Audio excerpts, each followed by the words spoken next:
김진의 돌직구쇼에 오신 여러분 반갑습니다. 김진입니다. 저는 오늘도 이곳 광화문 청계 광장에 나와 있습니다. 윤석열 전 검찰총장의 자리 계속 공석으로 남아 있습니다. 차기 검찰총장을 발탁하기 위해서 법무부가 심사 대상에 이성윤 중앙지검장을 올린 사실이 확인됐습니다. 이제 법무부가 올린 심사 대상 중에 한 명이 검찰총장으로 지목될 가능성이 굉장히 큽니다. 아시다시피 이성윤 중앙지검장은 핵심 사건의 주요 피의자이고 수사팀은 물론 현 조난간 검찰총장 대행마저 그의 기소를 염두에 두고 있는 것으로 알려져 있는데, 만약에 이성윤 중앙지검장이 검찰총장이 된다면 어쩌면 검찰에 의해 기소된 첫 검찰총장이 될지도 모를 일입니다. 잠시 후에 이야기 나눠보겠습니다. 저는 비가 오나 눈이 오나 매일 아침 이곳에서 여러분을 기다리겠습니다. 김제 돌직구쇼 지금 라이브로 시작합니다. 잠깐만요.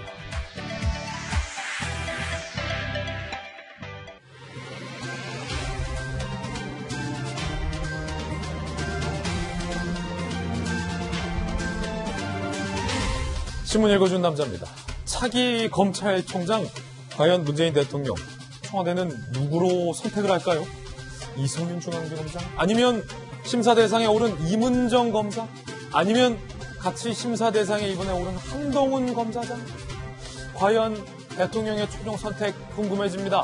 윤석열 전 총장의 뒤를 이을 현 정부의 어쩌면 마지막 검찰총장 누가 될까요? 이야기 나눕니다. 오늘 신문 함께 하시죠. 먼저 동아일보입니다. 윤여정 씨 축하드립니다. 아카데미 여우 조연상, 한국인 최초로 아카데미에서 배우가 상을 받았습니다. 그리고 아시아에서 두 번째로 배우가 아카데미에서 상을 받았습니다. 여우 조연상. 세상에 펑하고 일어나는 일은 없다라는 위트 있고 센스 있고 정감 넘치는 수상 소감도 화제가 되고 있습니다. 다음 신문입니다. 이번엔 한겨레 신문입니다. 종부세와 관련해서 갈피를 못 잡고 있다, 한겨레 비판하고 있습니다. 특위에서는 세금 부담이 너무 지나치다 완화하자, 지도부에서는 그런 논의 한 바 없는데 라고 얘기가 다릅니다. 부동산 민심을 수용하겠다는 건지 그냥 지금의 정책을 강행하겠다는 건지 알 수가 없습니다. 한겨레 신문 이렇게 비판하고 있습니다. 다음 신문입니다. 이번엔 중앙일보입니다. 우린 사생활도 없냐? 공무원들 사적 모임 금지 조치가 내려졌는데 공직사회 공무원들이 뿔났습니다. 4인 이하 부서 간 회식까지 금지해놨기 때문이죠. 정부의 특별 방역 관리에 공무원들의 불만이 쏟아지고 있습니다. 그런가 하면 문재인 대통령의 만찬이 종로구청에 신고가 됐다는데 공무원들 대통령도 방역 수칙 어긴 것 아니냐라면서 일부에서 사적 모임 금지 조치에 분노를 표현하고 있습니다. 하지만 정부가 이 코로나19를 좀 엄중하게 관리한다는 의미일 텐데 과연 공무원들의 반응은 어떻게 비춰질까요? 잠시 후 이야기 나눠보죠. 지금까지 신문 읽어준 남자였습니다. 오늘 아침 함께하신 분들 소개해드리겠습니다. 형사 출신의 실력파 변호사 박성배 변호사님과 국민의힘의 비대위원 김병민 비대위원 나오셨습니다. 청와대 대변인 출신의 민주당의 홍보소통위원장 박수현 위원장, 그리고 청와대 출입기자 출신의 이재명 정치부 선임기자 나왔습니다. 어서 오세요.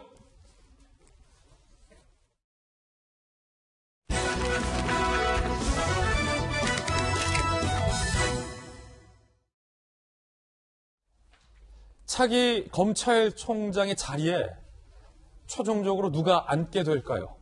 그 자리에서 문재인 정부의 어쩌면 마지막 검찰총장을 누가 장식할까요? 현 정부와 관련된 수사에서 이른바 수사 방해 논란에 휩싸인 이성윤 중앙지검장일까요? 아니면 의외로 이문정 검사일까요? 중요한 뉴스입니다. 톱뉴스 주제 공개하겠습니다. 그래서 저희들은 제목을 이성윤, 이문정, 그리고 한동훈 검사장도 심사 대상에 포함이 됐는데 아시다시피 추미애 전 법무부 장관 시절 때 연속으로 좌천된 인물입니다. 자, 먼저 차기 검찰총장, 대통령의 고민, 청와대의 선택은 어떻게 될지 영상으로 만나보시죠. 검찰에서의 제 역할은 지금 이제까지입니다. 검찰총장이 이렇게나 오래 없어도 되는 자리였습니까? 특정 인사를 염두에 둔 공석이라는 것이 질문에 가깝습니다.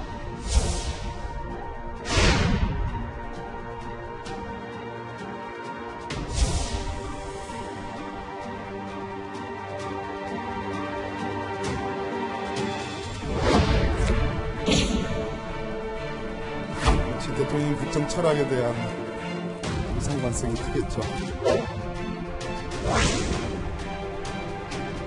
검찰총장은커녕 검사도 해서는 안 될 사람입니다.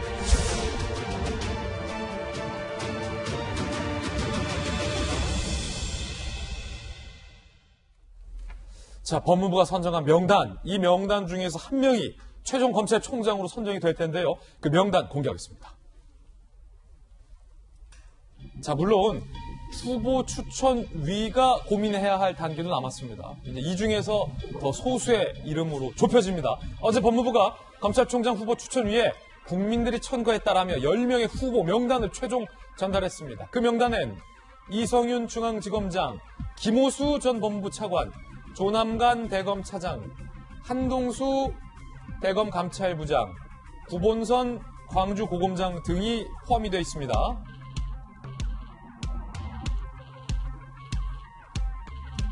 후보군 포함된 이성윤 서울중앙지검장, 김학의 출금 수사 무마 의혹, 직권남용 혐의로 수원지검이 수사 중인 피의자 신분이고요. 검증 보고서에는 범죄 경력이 조회될 수밖에 없습니다.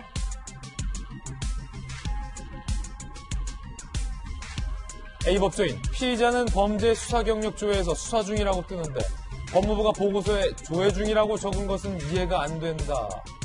수사 중과 조회 중의 차이. 이 지검장 수사 받는 걸 온 국민이 다 아는데 후보군에 넣으려고 무리수를 둔 것 같다. 라고 이야기를 하고 있습니다.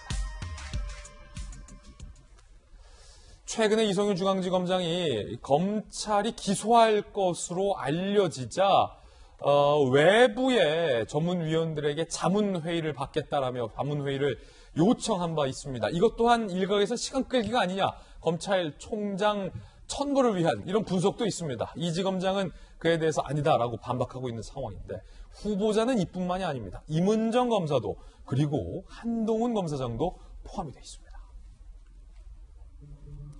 법무부가 후보 추천위에 제공한 명단에는 이성윤 중앙지검장 등뿐 아니라 한동훈, 윤석열 전 검찰총장의 최측근으로 알려진, 그리고 추미애 전 법무부장관 시절 때 좌천에 좌천을 겪은 것으로 분석되고 있는 한동훈 검사장도 포함이 되어 있고, 그리고 윤석열 전 총장에 대해서 비판적인 이야기를 공개적으로 했었고 조국 수사에 대해서 강하게 불만을 제기했었던 임은정 검사도 검찰총장 후보 명단에 포함이 되어 있는 것으로 확인됐습니다.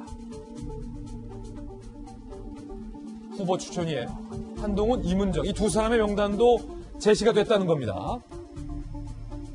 법무부 검찰청 검사급 이상 검사로 재직됐던 사람으로서 사회적 신망이 높은 사람이란 기준을 충족했기에 임은정, 한동훈을 넣었다.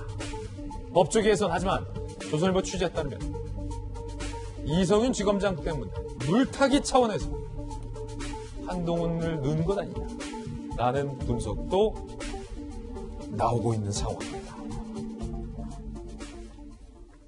자, 일단 현재 스코어는 이런데 이재민 기자, 그러니까 이 명단 안에서 한 명이 나오는 거예요? 그럴 가능성이 매우 높죠. 이 명단이 아닌 사람에서 나올 가능성은 매우 적고.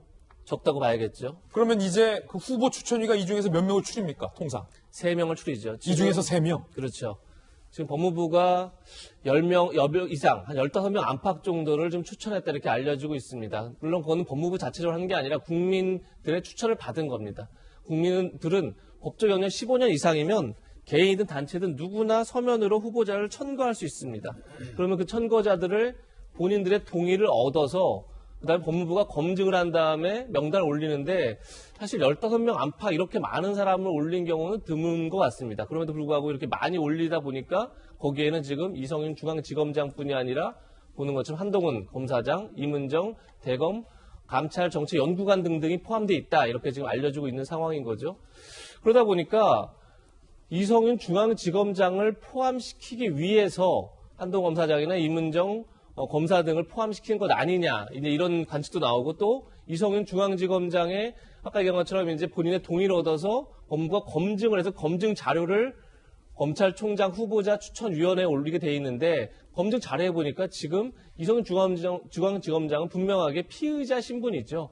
김학의 전 차관의 불법 출금 사건을 2019년도에 수원지검 안양지청이 수사하겠다고 했는데 그것을 무마했다. 이래서 직권남용으로 피의자 신분인데 범죄란에는 당연히 그럼 수사 중 이렇게 돼야 되는데 수사 중이 아니라 조회 중 이렇게 표시가 돼 있다는 겁니다. 그렇게 되다 보니까 이성윤 중앙지검장 쪽에 무게가 많이 실려 있는 것 아니냐 이렇게 많은 언론들이 지금 관측을 하고 있는 것 같습니다. 핵심은 검찰총장 추천위원회가 29일, 그러니까 내일 모레 열립니다. 그렇게 되는데 지금 이성윤 중앙지검장이 수사심의위원회를 요청해 놓은 상태죠. 예. 만약에 29일 이전에 내일이죠. 28일 열린다고 그래서 열린다면 그리고 거기서 만약에 기소를 하는 게 맞다, 수사하는 게 맞다라고 결론이 나면 아마도 29일 추천위원회 올리는 게 참 부담스러울 테고 추천위에서도 명단 3명을 이제 법무부에 제청을 올리는데 3명에 포함되기 참 어려울 것이다. 이런 관측이 나오는 거죠. 네. 그렇게 되면 내일 만약에 수사심의를 열려면 오늘 결정을 해야 됩니다. 따라서 오늘 대검에서 수사심을 열지 말지를 결정하는 거에 따라서 이성윤 중앙지검장이 29일 검찰총장 추천위원회에 포함될지 여부가 결정될 것 같습니다. 자, 그렇다면 말 줄여보면 이성윤 중앙지검장이 차기 검찰총장으로 선정될 가능성도 있다라는 얘기로 들립니다. 야당에서는 어떻게 반응할까요? 검찰총장은커녕 검사도 해서는 안 될 사람이다 라는 굉장히 이례적으로 강한 비판이 야당에서 나왔습니다. 들어보시죠. 이성윤은 검찰총장이 될 수 없는 사람입니다. 검찰총장은커녕 검사도 해서는 안 될 사람입니다. 아직도 청와대와 민주당이 정신 못 차리고 이성윤 검찰총장 만들기를 위해서 꼼수를 부린다면 국민들은 이제는 완전히 대통령과 민주당을 버릴 것이라는 점을 밝혀둡니다. 문재인 대통령의 국정 철학에 맞추어서 임명하면 문 대통령 퇴임 후에는 검찰총장도 함께 물러나라는 말입니까? 야당에서는 검찰총장뿐만 아니라 검사도 해서는 안 될 사람이다 라고 강하게 비판을 했는데 야당의 비대위원 나오셨잖아요. 예. 최근에 국민들이 이성윤 중앙지검장에 대해서 들은 뉴스는 그거예요. 으슥한 골목길에서 남이 운전해온 전관 변호사로 알려진 분이 운전해온 BMW 차량에 탑승을 해서 공수처장이 내준 1호차 관용차로 환승을 해서 비밀리에 들어가서 공수처장을 만났지만 다 들통난. 네. 이게 마지막 모습이잖아요. 에스코트 소환 조사, 그래서 그 차량에 대한 문제도 있었고 그 차량을 타고 갔던 차도 본인의 차가 아니었기 때문에 지난날 바로 이 시간이었던 것 같은데 민주당을 대변하고 있는 박수현 전 청와대 대변인께서 이 자리에 계신 뭐 하는 짓이냐고 굉장히 강하게 질타했던 기억이 생생합니다. 그런 뭐 하는 짓을 했던 사람을 검찰총장 후보로 추천하고 천거하게 되는 일이 과연 온당하고 맞는 일인지에 대해서 많은 국민들이 궁금증을 가지고 보실 텐데요. 지금 과거에 있었던 추미애 장관의 기준대로 하게 된다면 윤석열 전 총장을 찍어내기 위해서 수사지휘권을 발동합니다. 그리고 직무를 정지시키고 징계위원회를 회부하게 되죠. 지금 이성윤 중앙지검장이 보여주고 있는 많은 혐의들 그리고 조사받고 있는 내용들을 지켜보게 된다면 이럴 때야말로 법무부 장관의 수사지휘권이 발동돼서 관련된 일들에 대해 실질적인 이성윤 지검장이 업무를 수행하지 못하도록 해야 될 것이고 관련해서 이성윤 중앙지검장이 징계위원회에 회부될 수 있도록 해야 되는 게 매우 온당하고 합리적이고 마땅한 일일 겁니다. 그런데 어찌된 일인지 이성윤 중앙지검장이 각종 보도되고 있는 언론 뉴스를 보게 되면 문재인 정부에서는 차기 검찰총장이 될 가장 가능성이 높은 인사를 꼽고 있더군요. 조금 전에 주호영 원내대표뿐 아니라 성일종 의원이 했던 발언들이 잠깐 소개가 됐는데 임기를 얘기하게 됩니다. 검찰청 법에 따라서 임기 2년이 보장되는데 우리가 가만 생각해 보니까 문재인 대통령의 임기는 채 1년여밖에 남지가 않았습니다.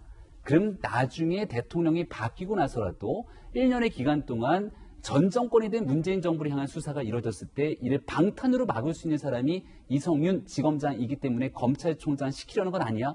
이런 의구심들이 커질 수밖에 없는 대목이고요. 의심이죠. 결국은 국민들이 원하고 국민들이 바라는 방식 속에서 과연 문재인 대통령이 촛불 민심들을 생각하게 된다면 어떤 인사를 검찰총장에 앉히는 것이 제일 좋을지에 대해서 분명한 선택이 이루어질 거라고 생각합니다. 자, 야당 지도부의 의견이었는데 박수현 홍보수토 위원장님, 야당의 이 논평 속에서 박 위원장님의 발언이 나왔어요. 지난주 이 자리에서 이성윤 중앙지검장을 향해서 뭐 하는 짓이냐, 매우 실망스럽다라는 강력한 돌직구를 날려주셨는데 검찰총장 되시는 거예요?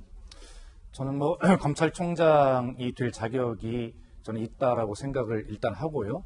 다만 그 자격에 흠결이 있다면 뭐 김학의 불법 출금에 대한 외압을 행사했다는 뭐 그런 혐의, 그런 것은 이성윤 지검장이 사실이 아니라고 지금 다투고 있기 때문에 그것은 뭐 기준이 아니라고 보고요. 유일한 흠결이 기준이 있다면 말씀드렸던 그런 어떤 그 다른 차를 타고 와가지고 또 관용차를 이용한 그 부분, 그 부분이 국민의 눈높이에 전혀 맞지 않는 흠결이다, 저는 그렇게 생각을 합니다. 예. 그 부분도 판단이 되리라고 저는 그렇게 믿고요. 여기서 이제 그 성일종 비대위원님이나 김병민 의원님 말씀하신 것 중에 대통령의 국정 철학에 관해서 제가 말씀을 드리면, 이것은 어떤 언론에 보니까 청와대와 정권의 말을 잘 들을 사람을 뽑는 것 아니냐, 이렇게 국정 철학을 해석했던데, 대통령은 그런 국정 철학을 갖고 있지 않아요. 늘 추운 갈등 시기에도 두 분에게 부탁하셨던 것이, 자, 윤석열 전 검찰총장에게는 검찰 스스로 할 수 있는 검찰 개혁, 조직 문화의 개선, 이런 것들을 늘 부탁했어요. 그 인내를 하면서. 예. 그렇기 때문에 대통령의 국정 철학은 뭐 코드를 맞추라는 것이 아니라 검찰 스스로 할 수 있는 나머지 검찰 개혁을 완수해달라라고 하는 것이 시대의 소명이자 대통령의 요청입니다. 그것이 대통령의 국정 철학이에요. 그렇기 때문에 대통령의 임기와 뭐 코드 이런 거 아무 관계가 없습니다. 그렇기 때문에 유일하게 검찰총장을 선택을 하게 된다면 그런 기준에 맞춰서 하게 될 것이고, 지금 이것은 국민추천위원회가 한 것이지 법무부가 또 후보추천위원회에 뭐 해가지고 정식으로 한 것도 아닙니다. 굉장히 다양하고 재미있게 구성이 돼 있고 저도 결과가 굉장히 궁금했는데요. 네. 예. 자, 그 환승과 관련된 행동에는 굉장히 부적절하지만 검찰총장 자격이 있다라는 박수영 위원장의 최종 의견이었습니다. 한 줄 요약하자면. 아니, 그게 아니라 자격은 있는데 네. 그 부분 때문에 흠결이 될 수 있다는 것이죠. 자격은 있다. 하지만 그 부분은 흠결이다. 예, 그렇습니다. 알겠습니다. 임은정 검사도 총장 추천 심의 명단에 포함이 되어 있는데 임은정 검사 이렇게 얘기한 바 있습니다. 사문서 위조 의혹들을 받고 있는 조국 장관 가족은 대검 특수부를 총동원해서 37일간 70곳 이상의 압수수색 영장을 집행하는데, 반면에 공무소를 위조한 검사는 기소조차 되지 않는 거 아닙니까? 그런 식의 선택적 수사와 선택적 정의는 사법 정의를 왜곡시키거든요. 네. 또 검찰총장님께서 검찰의 사건이 접수되는 걸 이거는 파서 죽여버려야겠다라고 생각하면 수사해서 파서 죽여버리면 되는 거고, 검찰에서 자기 사건 하지 않겠다고 결심하면 수사를 안 하고 수사를 안 해서 증거가 없어서 불기소되는 사건들이 얼마나 많겠습니까? 우리 조국 전 장관 수사에 대해서 임은정 검사 들으셨던 것처럼 윤석열 전 총장을 강하게 비판해왔던 인물입니다. 박성배 변호사님, 임은정 검사, 이 조국 전 장관의 수사에 대해서 윤 총장에게 뭔가 좀 불만이 많아 보입니다. 네네. 임은정 연구관이 검찰총장 후보 명단에 포함되었다는 소식을 처음 접하고 저는 움찔했는데, 움찔했어요? 그 이유가 보통은 검찰총장을 검사장급 중에서 선별을 하기 때문이에요. 찾아봤더니 검찰청법상 15년 이상 판사, 검사, 변호사로 재직한 사람이면 검찰총장에 임명을 할 수가 있더라고요. 예. 법적으로는 문제가 없고, 특히나 임은정 연구관의 경우에는 이러저러한 사정으로 동료들보다 승진이 늦어진 측면도 분명히 있습니다. 그리고 그동안 검찰 개혁과 관련해서 보신 것처럼 다소 강한 발언과 행보를 해왔는데, 이 점이 오히려 검찰 개혁의 적임자라는 평가를 받을 여지도 있기 때문에 명단에 포함된 것 자체를 크게 의아해할 필요는 없을 것 같습니다. 그렇군요. 다음으로 한동훈 연구위원의 경우에는 이미 검사장급인데다가 그동안의 수사 경력에 비춰봐 충분히 검찰총장 후보 명단에 오를 수 있는 인물입니다. 다만 추천이 9명 위원으로 구성되고 검찰총장 후보자로 3명을 추천하면 법무부 장관이 이를 존중해 대통령에 제청을 해야 하는데, 어떤 단계가 됐든 본인이 검찰총장에 최종 임명될 가능성은 상당히 낮다고 판단한 것 같습니다. 인사 검증을 위한 동의는 이미 철회한 상황이라고 합니다. 한동훈 검사장의 경우? 예, 인사 검증을 위한 동의는 이미 철회한 상황이라 그 이후에 추천위에서 아예 후보군에서 배제할 가능성도 있어 보이는데, 이 상황을 두고 일각에서는 어차피 검찰총장은 이성윤 지검장으로 내정돼 있는데 물타기를 하기 위해서 한동훈 검사장을 포함시킨 것 아니냐는 의혹도 제기하고 있는 상황입니다만 정확한 내막은 알지 못할 것 같습니다. 충분히 검찰총장 후보자 이름에 오를 만한 인물이기는 합니다. 네, 박 변호사님 잘 설명해 주셨듯이 이문정, 한동훈, 그리고 이성윤, 그리고 김호수 등등 명단 중에서 한 명이 검찰총장이 되는 겁니다. 그런데 아시다시피 추미애 전 법무장관 시절 때 세간의 분석으로는 한동훈 검사장이 좌천에 좌천을 당했다라는 분석이 많습니다. 이야기 들어보시죠. 이미 수사에 협조를 좀 하고 네. 진상을 좀 밝히는 네. 것이 본인 명예를 위해서도 좋지 네, 않나. 그럼 시간이 이제 더 수사에 대해서 웬만큼 아는 분이 오히려 이건 과학 수사잖아요. 비밀번호를 안 알려주고 협조를 안 한다 그러면 어떻게 앞으로 수사를 할 수 있겠습니까? 진실이 곧 네. 힘이고 무기일 텐데 네. 그걸 가장 잘 아는 분이 스스로의 그러한 억울함이 있으면 그걸 벗기 위해서라도 수사에 협조하는 것이 당연하겠죠. 네. 한동훈 검사장, 이재명 기자, 이성윤 후보, 한동훈 후보의 연결고리가 있어요.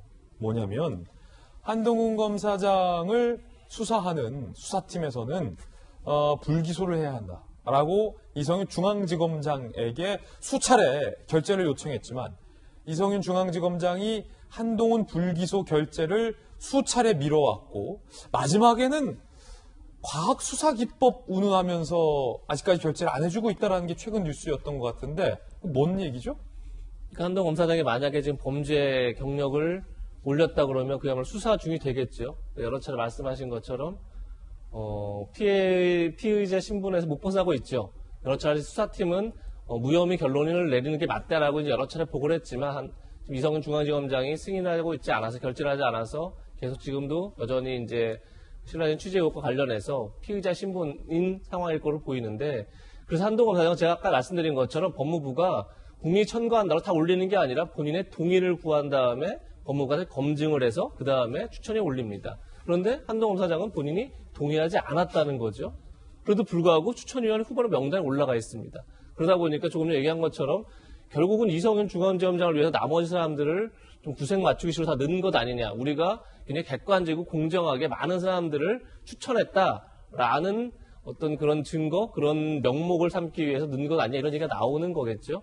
그런 점에서 이제 과연 앞으로 지금 이제 내일 모레 후보 추천위원회에서 어떤 논의가 있을지 지켜봐야 되는데 전 한 가지 전 한 가지 좀 걱정되는 게 이런 겁니다. 조금 전에 박수현 전 대변인께서 말씀하신 거는 박범계 장관이 국정 철학의 상관성을 얘기하는 게 국정 철학이 대통령 국정 철학이 어떻게 보면 검찰 개혁이고 검찰의 정치적 독립성 그리고 검찰권 남용하지 않는 검찰 스스로 개혁을 할 수 있는 사람이라는 점이다라는 걸 강조하셨는데 글쎄 지금 추천위원회에 포함된 인사를 봐도 추천위원장이 박상기 전 법무부 장관입니다. 결국은 굉장히 조국 사태 때 윤석열 총장과 굉장히 갈등을 빚었던 인물로 좀 알려지고 있는 거죠. 또 비당연직 추천위원으로 추천된 인물 중에 한 명이 추 전 장관이 윤 전 총장을 징계할 때 징계위원으로 참여한 인물입니다. 과연 추천위가 얼마나 공정하고 객관적으로 후보자들을 검증할지 그 문제가 하나 있는 거고 그리고 저희가 보다시피 지난해 추윤 갈등 속에서 대통령은 물론 중립을 지키려고 했는지 모르고 어떻게 보면 침묵하면서 상황도 지켜봤는지 모르겠어요. 예. 공정성에 문제가 있다는 게 법원을 통해서 여러 차례 증명이 됐던 사실들입니다. 그런 점에서 박범계 장관이 여전히 추천위원들을 어떻게 보면 공정한 인사라고 보기 좀 어려운 인사들을 추천위원장, 추천위원회 한 것 자체가 과연 이번 심사에서 공정하게 그러니까 대통령이 정말 대통령의 국정 철학대로 권력으로 독립돼서 검찰권을 남용하지 않는 인물을 추천할 것이냐에 대한 국민적 의문이 있는 건 어떻게 보면 당연한 일이 아닐까 이런 생각도 듭니다. 참 흥미롭습니다. 뉴스를 진행하면서 이게 뉴스가 되는 것, 기사가 되는 것 하나의 이야기에 다양한 이야기들이 숨겨져 있는 뉴스들이 많은데 사실 오늘 지금 이 뉴스는 한 장의 명단, 한 장의 심사위원 명단에 누구누가 포함되어 있더라. 이 한 장짜리 뉴스 안에 이렇게 다양한 얘기들이 포함이 되어 있는 겁니다. 한 가지 더 여기서 얘기를 꺼주면 명단에 올라있는 이성윤과 한동훈 이 두 후보의 연결고리는 이성윤 중앙지검장이 한동훈 검사장에 대해서 수사 종결을 해주고 있지 않은 상황. 그러면서 뉴스의 보도에 따르면 과학수사기법이 발전해서 아이폰 번호를 자백하지 않아도 해제할 수 있을 때까지 불기소 처분을 미루겠다라고 이성윤 중앙지검장이 말했던 것으로 현재 알려지고 있는 상황입니다. 그런데 공교롭게 또 이성윤 중앙지검장은 수원지검 수사팀의 수사를 받고 있는 인물이기도 합니다. 다양한 이야기들 이 한 장의 명단에 숨어 있습니다. 이쯤에서 과거의 이야기를 한 번 더 불러올까 합니다. 윤석열 전 총장이 마지막 날 이렇게 얘기한 겁니다. 들어보시죠.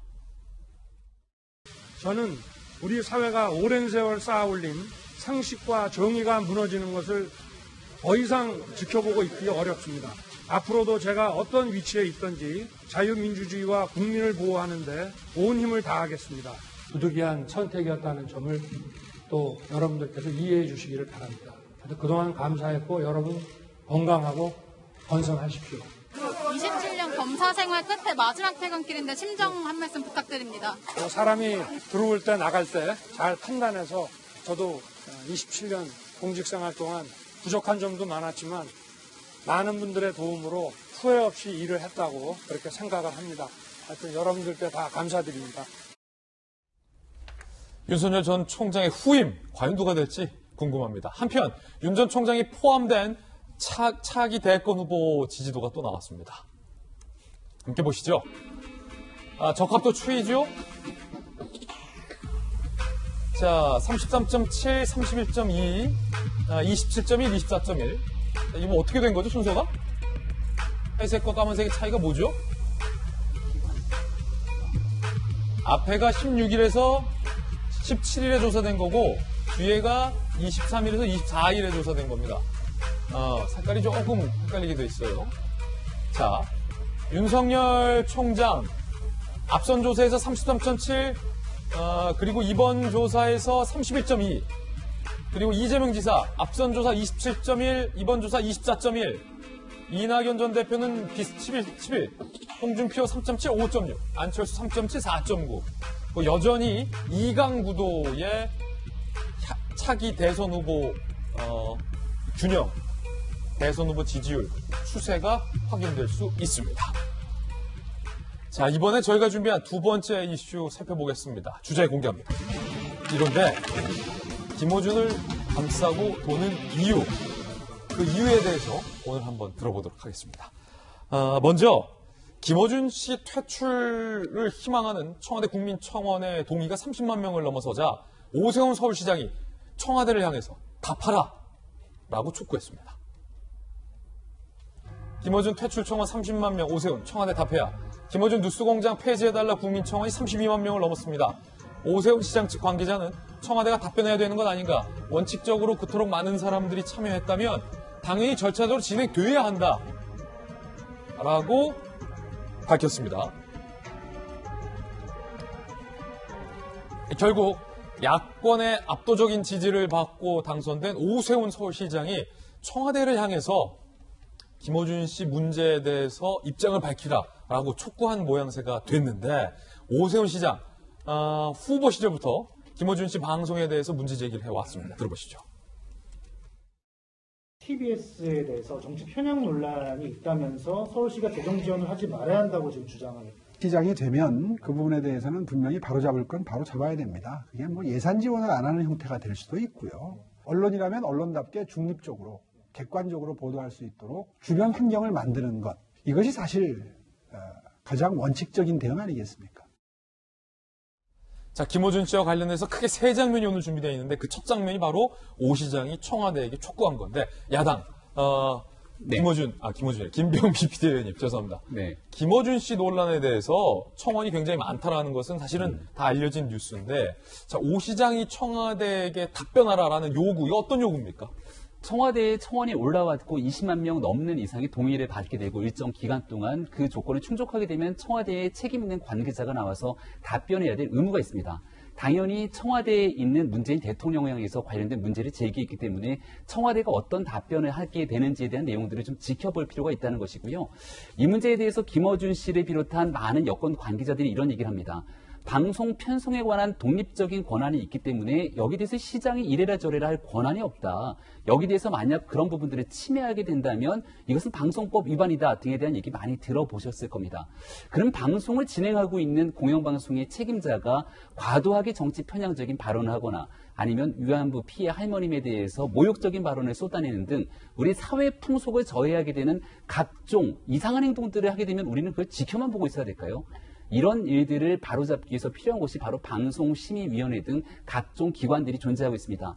이것은 서울시장의 권한이 아니라 문재인 정부에 의해서 최종적으로 임명하고 관리 감독이 가능한 상황이 있기 때문에 여기에 대해서 과연 청와대가 어떤 답변하는지를 지켜보고 난 뒤 그럼에도 불구하고 그토록 오랜 기간 동안 김어준의 뉴스공장 같은 프로그램이 아무렇지 않은 듯 진행을 거듭해 왔다면 그 이후에 오세훈 시장이 어떤 방식으로 시장의 권한을 활용할 수 있는지를 얘기하는 기회가 올 것이기 때문에 먼저 청와대의 답변을 기다리고 있다 이렇게 볼 수 있을 것 같습니다. 아, 그렇군요. 그러니까 그냥 물어본 게 아니라 서울시장으로서의 권한을 발동할 것을 염두에 두고 과연 청와대가 이 문제에 대해서 어떤 답을 하는지를 듣고 싶다라는 차원이다. 상당히 흥미로운 대목인데 박수현 홍보수통위원장님 앞서서 이런 말씀하셨어요. 청와대가 답변한다 하더라도 답변은 정해져 있다. 자, 그 어떤 답변일까요? 예, 어쨌든 기준에 충족했으니까 청와대는 답변을 할 것입니다.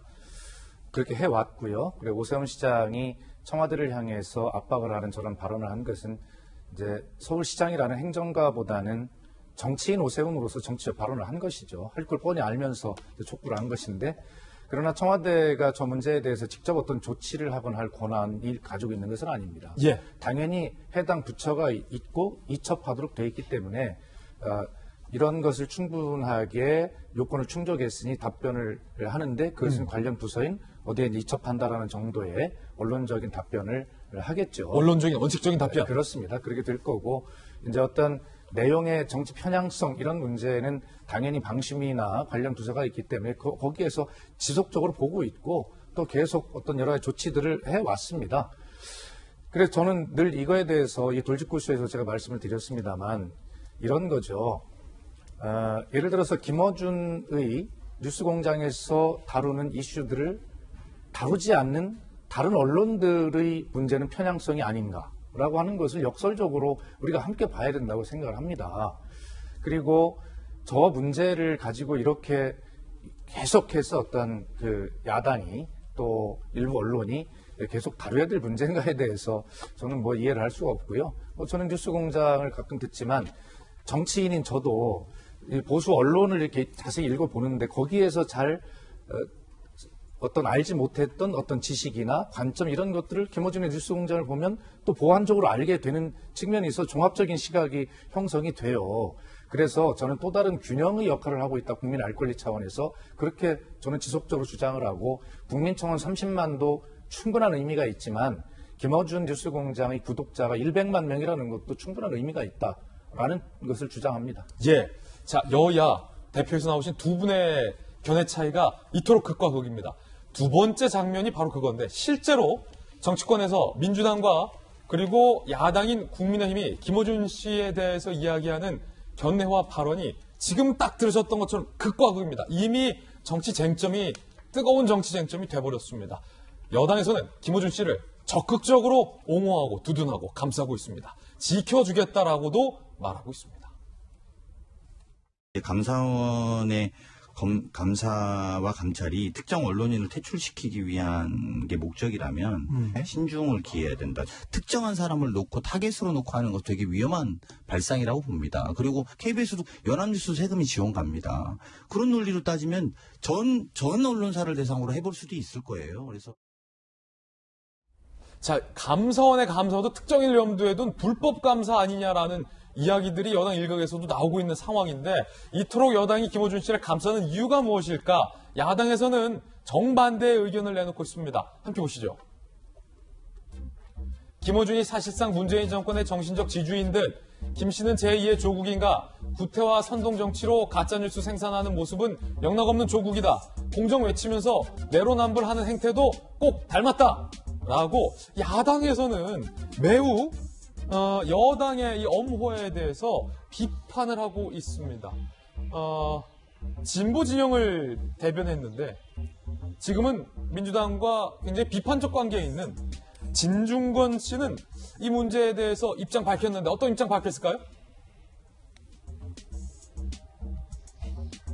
김어준이 이 나라 대통령이에요 라는 짤막한 의견을 밝혔습니다. 진중권 씨 개인 의견입니다. 그러면서 뉴스 기사 하나를 링크했는데 민주당의 김어준 지키기라는 민주당이 김어준 엄호에 대한 기사를 링크하며 김어준이 이 나라 대통령이에요 라는 의견을 밝혔습니다. 자, 야당의 의견 그리고 여당의 의견, 진중권 씨의 의견 들어봤습니다. 이제는 우리 국민 여러분들의 의견이 궁금해집니다. 어제 저희 돌직구쇼에서는 한 여론조사 결과를 밝혀드렸습니다. 전 연령에서 김어준 씨의 뉴스 공장이 편파적이다라는 여론조사 결과 보도해드렸는데, 자, 김어준 씨의 방송 발언들 몇 가지 준비했습니다. 여러분의 의견도 궁금합니다. 미래통합당이 우리 당에 N번방 연루자가 있다면 정계에서 완전 퇴출시킬 것이다. 냄새가 아주 진하게 난다. 저는 이것이 공작의 냄새가 진하게 난다고, 매우 강력하게 표현한다고 개인적으로 주장합니다. 정반대로 더불어민주당에 누군가를 만들어냈을 수도 있다는 얘기입니다. 기자회견문 읽어보면 할머니가 쓰신 게 아닌 건 명백해 보입니다. 예를 들면 소수 명망가에 의존하지 않고 이런 문장들이 있습니다. 정치권에서 등장하는 전형적인 단어예요. 소수 명망가. 누군가가 할머니에게 왜곡된 정보를 주고 이런 발언을 한 것이다. 자, 이재명 기자, 지금 정치권에서는 상당히 논쟁을 벌이고 있는데 과연 이거 국민들이 양당의 주장 중에 어떤 당을 더 힘을 실어줄지가 상당히 좀 궁금해집니다. 뭐 국민들이 그건 지켜볼 문제고, 사실 뭐 지금까지 김어준 씨 방송을 들었던 국민들이 이제 평가를 할 문제라 생각이 드는데, 글쎄요, 저도 여러 차례 예전에 말씀드렸지만 다양한 이슈를 다루고 다양한 관점을 소개하는 건 굉장히 바람직한 겁니다. 문제는 그걸 다루는 방식에서 지금 들은 것처럼 물론 모든 사안을 그렇게 한다고 말할 수 없는 거죠. 일반화시킬 수 없지만 굉장히 중요한 현안이 있을 때마다 어떤 음모론적인 시각에서 또 공작적인 발상으로 그 문제를 접근한다면 그건 분명히 공정성에 문제가 있는 거죠. 그러니까 지금 조금 전에 야당 대변인도 그런 발언을 썼지만 검찰개혁이 마치 조국 전 장관을 지켜내고 윤석열 전 총장을 찍어내기로 가면서 굉장히 검찰개혁의 순수성, 의미가 퇴색됐다, 이런 지적을 많이 받는 거죠.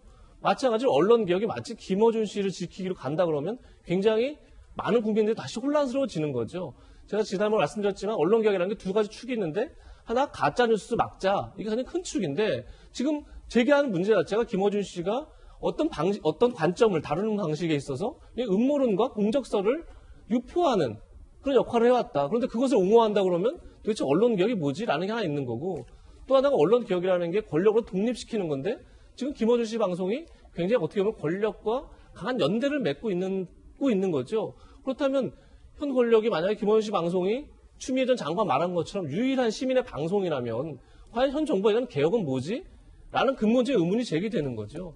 그런 점에서 물론 김어준 씨 방송이 전체가 다 그렇지 않죠. 다양한 관점을 소개한다 할 수 있습니다. 하지만 마치 김어준 씨를 지키기로 간다면, 그리고 김어준 씨가 몇몇 지금 여당 의원들 얘기한 것처럼 천재성 때문에 도저히 독보적인 존재고, 그래서 유일한 시민의 방송 이렇게 간다 그러면 저는 국민들이 굉장히 지금 현 정부가 얘기하는 개혁에 대해서 혼돈을 느낄 수밖에 없게 된다, 이런 말씀을 꼭 드리고 싶습니다. 한편 추미애 전 법무부 장관이 김어준 씨를 엄호하다가 장애인 비하 발언 논란에 휩싸였습니다. 장애인 단체에서도 비하 발언이 맞다라고 하는데 추 장관은 비하가 아니다라고 합니다. 함께 보시죠. 문맥 오독해 제 뜻을 왜곡했다. 외에는 혼자인 뜻도 있지만 한쪽으로 취한 뜻도 있다라며 장애 비하가 아니다라고 주장했습니다. 자, 하지만 민주당에서도 이상민 의원 이거 비하 차별의 판단 기준 상대가 결정하는 거다. 정의당의 장혜영 사전적 의미 중요한 게 아니다. 장애 비하 발언 맞다. 국민의힘에서도 사과하는 법 좀 배워라. 장애인 단체는 어떻게 받아들였을까요? 추미애 전 장관의 외눈 발언은 장애인 비하 발언 맞다. 지금이라도 사과하라 라고 얘기를 했습니다. 장애인 단체도 비하 발언이 맞다라고 하는데 추미애 전 장관은 그에 앞서서 자기 발언은 비하가 아니다라고 주장을 하고 있습니다. 비슷한 장면이 있었습니다. 추미애 전 장관 소설 쓰고 있네 발언, 소설가협회가 반발했었죠. 들어보시죠. 아들 수사건하고 관련이 있는 거 아닙니까? 차관으로 발령난 게. 예? 소설을 쓰시네. 저 자리에서. 자, 박성배 변호사님 짧게 물어볼게요. 장애인 단체가 장애 비하가 맞다라고 하면 추 전 장관의 한 표현이 장애 비하 발언이 맞다라고 우리가 얘기해도 되는 겁니까? 아니면 추 전 장관이 나는 장애 비하 발언이 아니다라고 했기 때문에 장애 비하 발언이다라고 하면 안 되는 겁니까? 추 전 장관이 의도를 가지고 저 발언을 한 것은 아니라고 생각합니다. 자신도 밝힌 상황이고 그렇지만 이른바 사회적 약자를 표현할 때 그 표현을 어떻게 받아들이는가는 그 사회적 약자가 판단해야 할 문제라고 생각합니다. 즉 자신의 의도가 어떻든 그 대상자가 비하 발언이라고 판단한다면 비하 발언임을 인정해야 하지 않을까 싶은 생각이 듭니다. 특히나 이 발언 내용 전체적으로 비교해보면 외눈과 양눈 동시에 이 두 단어를 사용하게 되는데 그 비교 속에서 마치 외눈의 경우에는 인지도가 낮은 것처럼 표현을 하고 있습니다. 그렇다면 본인은 그러한 의도가 없었다고 치더라도 그러한 의도는 없었을 것이라고 분명히 믿고 있습니다만 그 표현 자체가 비하 발언이라고 판단하는데 큰 무리는 없어 보입니다. 오히려 솔직하게 사과를 하시는 게 더 현명한 대처가 아니셨을까 싶은 아쉬운 마음이 듭니다. 네, 박 변호사님 편이었습니다. 자, 이번엔 저희가 준비한 세 번째 이슈인데요. 이 국면에 윤여정 씨가 국민들에게 힐링을 줬습니다. 아카데미에서 한국인 배우가 상을 탄 건 이번이 처음입니다. 아시아계에서도 배우가 여우조연상 상을 탄 게 두 번째입니다. 수상 소감 들어보시죠. And the Oscar goes to Je Jung-yoon.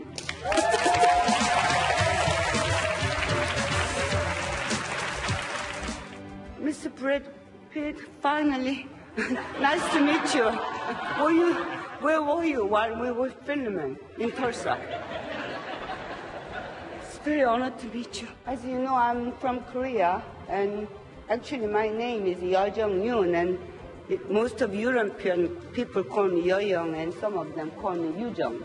But tonight, you are all forgiven. We played a different role, so we cannot compete each other. Tonight I'm here is just, I have just a little bit luck, I think. Maybe I'm luckier than you. I'd like to thank to my two boys who made me go out and work. Beloved son, All and Nur. This is the result because mommy worked so hard. Thank you very much. Tremendous thank you for everybody. Thank you.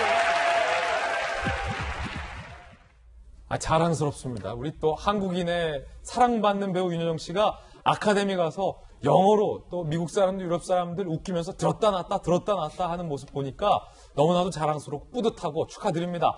이 수상소감, 재치, 위트가 넘쳤던 수상소감에 외신이 극찬하고 있습니다. 외신 반응들 저희들이 취재했습니다. NYT, 내년 오스카 사회는 브래드가 아니라 제가 말한 브래드는 브래드 피트. 왠지 또 이러니까 브래드랑 또 가까워진 것 같아요, 우리가. 보니까. 브래드 피트 아니라 윤여정 씨가 해야 된다. 사회자 해라. ABC, 수상소감 눈물나게 웃겨. 또 ABC가 눈물 날 정도로 웃기진 않았어요. 근데 또 표현을 이렇게 눈물나게 웃겼다. 영국의 가디언, 윤여정은 오늘 밤의 승리자, 역시 능력자. 가디언, 좋아요, 표현. 마음에 들어요. 로이터, 재치있고 센세이션한 배우.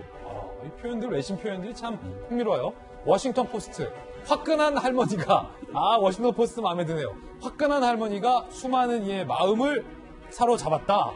이 외신들이 정말로 극찬을 했습니다. 각기 다른 표현 방식으로 화끈한 할머니, 센세이션, 능력자, 눈물나게, 오스카 사회를 봐라.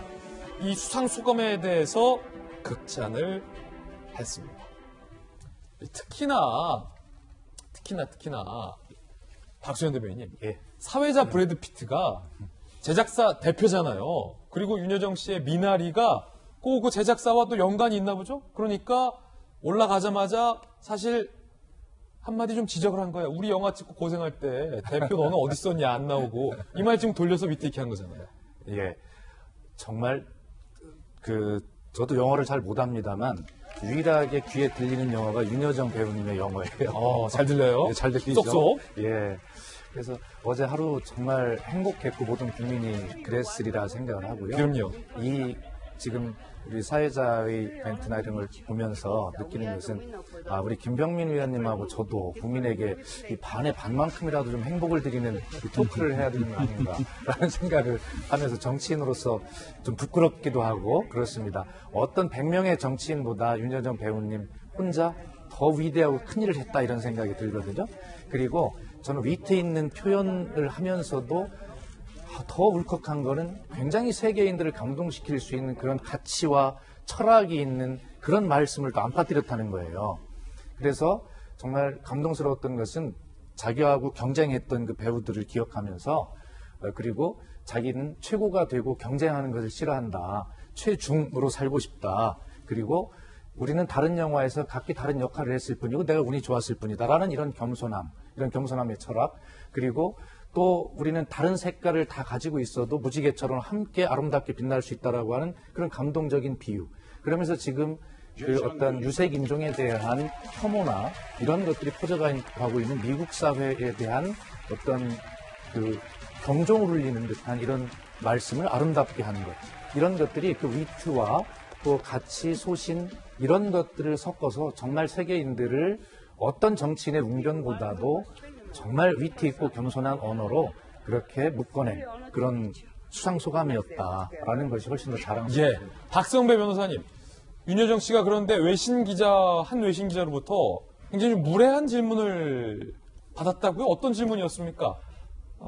수상을 하고 난 다음 내려온 자리에서 외신 기자가 브래드 피트에게서는 어떤 냄새가 나느냐고 질문을 했다고 합니다. 이게 무슨 의미예요? 이 다소 당황한 윤여정 씨가 나는 냄새는 맡지 않았다. 나는 개가 아니다라고 하면서 이 화제를 바꿔서 나한테 스타인크가 내 이름을 불려준 것 믿기지 않는다라고 발언을 했는데 일각에서는 이 외신 기자의 질문 자체가 이날이 영화 속 대사를 인용한 것이다라는 의견도 나오고 있습니다. 이 손자가 할머니를 두고 어떠어떠한 냄새가 난다는 대사를 했는데 이 대사를 인용한 것 아니냐는 의견도 나오고 있지만 일단은 맥락 없이 질문을 했고요. 냄새나니 갑자기. 예, 그리고 또 최근에 서구에서 동양인 혐오 범죄가 이어지는 상황에서 이 상황에서는 그 질문 자체가 부적절했다는 사실은 변하지 않는 것 같습니다. 저는 이 윤여정 씨의 수상 소감을 보면서 느낀 감정은 윤여정 씨가 굉장히 솔직하게 발언하면서도 주변 사람들을 불편하게 하지 않는 것이 매력이라고 생각합니다. 이 솔직한 발언으로 주변 사람들을 불편해하게 하는 사람들이 있는 반면에 솔직하면서도 상당히 친근하고 겸손한 모습이 돋보였던 발언으로 보이는데 특히나 자신의 성취를 운이라고 지칭을 합니다. 저 개인적으로도 어떠한 성취든 운이 뒷받침되지 않으면 안 된다고 생각을 하는데 그렇기 때문에 일정한 성취를 이뤘다고 자만할 필요도 없는 것이고 성취를 이루지 못했다고 해서 지나친 좌절감이나 패배감을 가질 필요도 없다고 생각하거든요. 알겠습니다. 윤여정 씨가 그 모습을 인생 자체를 통해 보여주고 있는 것 같습니다. 외신 기자의 의도가 무엇이었을까요? 사회를 벗던 브래드 피트에게서 어떤 냄새가 났냐? 라는 질문의 의도가 도대체 뭐였을까요? 자, 윤여정 씨의 답변 들어보시죠. Well, it's not happened right at the moment. I had a long career. I'm trying to build up my career, step by step. There's nothing just happen bang like this. I don't believe that kind of thing. Oh, first off, congratulations. It was given to you from Brad Pitt. What did you guys talk about and what did he smell like? I didn't smell him. I'm not dog. I didn't smell him. 이 무례할 수 있는 질문인데 위트 있게 나는 개가 아니다. 저였다면 뭔 냄새요 이 사람아? 이렇게 했을 텐데 그렇게 안 하고 나는 개가 아니다. 라는 위트 있게 또 넘긴 모습. 역시 대배우의 모습답습니다. 윤여정 씨 이야기 좀 더 들어보겠습니다. 배우 윤여정 선생님께 지금이 최고의 순간이라고 이야기를 할 수 있을까요? 최고의 순간은 없겠죠. 난 최고 그런 말이 참 싫어요. 너무 1등, 최고 막 그런 거 하잖아요. 그러지 말고 우리 다 최중 되면 안 돼요. 그냥 같이 살면. 나 최고 그런 거 최고의 순간인지 나 모르겠고 아카데미가 전부는 아니잖아요. 최고가 되려고 그러지 맙시다. 우리 그냥 최중만 되면서 살면 되잖아. 고가 아니라 최중만 되자라는 발언이었습니다. 동료 배우들은 어떻게 축하를 했을까요? 함께 보시죠. 김혜자 선생님, 이 매사가 분명했고 똑똑한 배우다. 오스카라니 기쁘고 샘난다. 송승환 선생님, 그 또래 배우들과 달리 나이가 들어도 어머니나 할머니 같지 않고 여자로 보이는 것이 윤여정의 매력이다. 역시 또 우리 송승환 선생님이 멋있는 멘트 날렸어요. 어머니나 할머니 같지 않고 여성. 여배우로 보인다. 배우로 보인다라는 말이죠. 좋은 말들이에요. 봉태규 씨, 배우들이, 우리 후배들이 영어를 배우기 시작했다. 새로운 꿈을 심어준 분이다라고 얘기했습니다. 이정재 씨, 내 색깔은 뭐요? 내 색깔은 뭘까? 돌아보게 하는 연기 선생님입니다. 전두현 씨, 배우로서 끊임없이 자극을 주신다. 신구 선생님, 순발력과 내공 있고 연기가 깔끔해. 내가 존경하는 후배다라고까지 이야기를 한 상황입니다. 김병민 비대위원님, 네. 동료 배우들이 대배우 선생님들도 그렇고 극찬을 하는군요. 축하해주고. 극찬들이 배우들만 쏟아지는 것이 아니라 많은 국민들에게 희망을 주고 있기 때문에 온 국민이 같이 지켜보면서 흐뭇한 표정을 감추지 못했던 순간이 아닐까 싶습니다. 이게 이제 연기를 잘하는 것도 있지만 수상 소감을 비롯해서 휴먼 여정체라고 불릴 정도로 윤여정 선생님이 갖고 있었던 그 위트 있는 모습 그리고 인간미 넘치는 매력들이 있는 그대로 전 세계에서 쭉 뿜어나왔던 것 같고요. 그런 측면들이 이 연기를 하고 있는 후배들뿐 아니라 많은 국민들에게도 큰 울림들을 주고 있었던 상황이 아닐까 싶고요.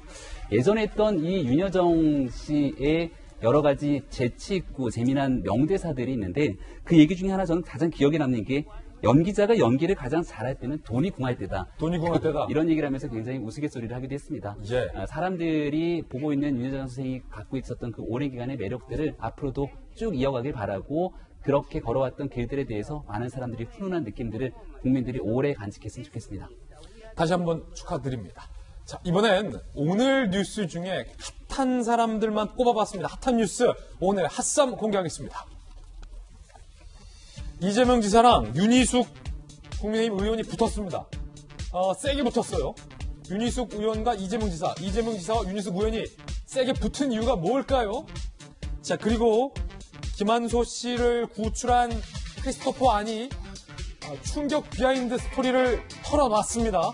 북한이 김한소를 죽이려 했다라는 겁니다. 자, 세 번째 핫쌈은 벨기에 대사 부인이 입원했는데 퇴원했다고 합니다. 자, 경찰 조사 받을 건지, 받는다면 언제 받을 건지, 그리고 벨기에 출신 방송인 줄리안 씨가 돌직구 날렸다고 하는데, 벨기에 출신 배우의 돌직구까지 들어보겠습니다. 오늘 핫쌈, 누구부터 살펴볼까요? 이재명 지사와 윤희숙 의원이 세게 붙었습니다. 독해력을 키워라, 이런 기분 나쁜 얘기들까지 서로 주고받았습니다. 먼저, 이재명 지사가 벌금제를 바꾸겠다라며 핀란드처럼 재산 비례 벌금제를 도입하겠다. 그러니까 돈 많은 사람은 벌금 많이 내고 형편이 좀 안 좋은 사람들은 벌금 줄여주겠다. 재산에 비례해서 벌금을 내는 걸 도입하겠다라고 밝힙니다. 그러자 국민의힘의 정책통이죠. 윤희숙 의원이 핀란드는 갖고 있는 재산 기준이 아니라 월에 버는, 연에 버는 소득 기준이다. 소득이 많은 사람은 벌금 많이 내도 된다. 하지만 집값이 올랐다고 해서 소득은 적은데 벌금 왕창 내라 이런 거 안 된다. 재산 소득 구분도 못하냐라고 문제 제기를 합니다. 그러자 이재명 지사가 좀 세게 들어오니까 기분 나빴네. 기분 나쁘죠. 이재명 지사. 국민의힘 소속 의원에게 한글 독해 좀 가르치라. 이 말은 국회의원에 대해서 한글 독해도 못한다. 우리말도 못 읽냐? 라고 맞받아칩니다. 독해력 좀 키워라. 그러면서 이재명 지사. 재산 비례 벌금제는 소득, 재산 다 합해서다. 내가 언제 재산만 갖고 얘기했냐. 재산이든 소득이든 돈 많은 분들이 경제적으로 비례하게 된다라는 거다. 그러자 윤희숙. 독해력 키우라는 얘기 들은 윤희숙을. 개념부터 이해하라. 막 둘이 날이 썼어요. 개념도 모르는 지사. 이렇게 한 거예요. 재산 비례 벌금이란 재산에게 비례 벌금 매긴다는 거다. 소득, 재산 구분도 못하고 있다라고 감정적으로 두 분이 붙었습니다. 양쪽의 이 싸움, 중간자적 입장에서 언론인이 좀 판정을 내려야 할 때가 온 것 같습니다. 20년차 베테랑 기자는 과연 이 싸움을 어떻게 보고 있을까 상당히 궁금한데, 이재명 기자, 이 지사의 얘기처럼 윤 의원이 한글 독해력이 떨어진 겁니까? 아니면 윤 의원의 주장대로 이 지사가 개념 구분을 못하는 겁니까? 둘 다 약간 말꼬리 잡는 것도 있지만 사실 굉장히 중요한 논쟁이기도 한 것 같습니다. 궁금해요. 이재명 지사 얘기한 것처럼 재산 비례 벌금제라는 게 어쨌든 경제력을 바탕으로 벌금을 물리자. 그러니까 지금은 법에 따라서 벌금이 다 천편일적이죠. 재산이 100원 있든 아니면 10,000원 있든 다 똑같이 벌금을 내게 되어 있는데 그게 아니라 지금 서구 유럽처럼 자신이 갖고 있는 경제력에 따라서 벌금을 물리자라는 굉장히 새로운 화두를 꺼냈죠. 네. 근데 중요한 건 재산과 소득은 윤희수가 말한 것처럼 엄밀히 전혀 다른 개념이죠. 그 개념을 사실 이제 제기한 건데 왜 이재명 지사는 쉽게 말해서 달을 보라는데 손가락을 쳐다보고 손가락을 지적하느냐 이런 문제인 거고 두 가지의 개념은 전 다르다는 지적한 윤희수 의원의 전 입장에서 보면 어떤 게 있냐면 현재 가장 논란이 되고 있는 게 부동산세죠.